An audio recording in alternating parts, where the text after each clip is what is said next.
Hi.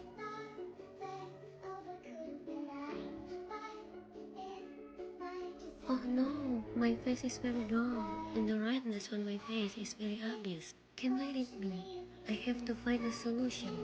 Oh, I know. And yeah, my solution is to use a cushion. The cushion I use is Insta Perfect, and I use the shade like Marigold. Oh my god, the packaging is very beautiful. The content of the skin cover and cushion is 11 grams. But then, let's see, and I will try it first on my face. Wait, I will apply it to half of my face first. Finish application is a healthy light and medium to coverage. Diagnosis before and after. The overall discussion is fine. And yeah, this is the result of applying it all over the face. And wait, for me to finish my makeup.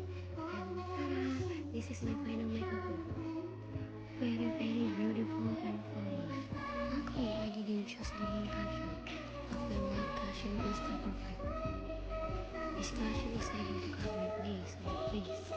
It's not oxidized, it's light, easy to blend, has no shade, and definitely does not slide or fall asleep.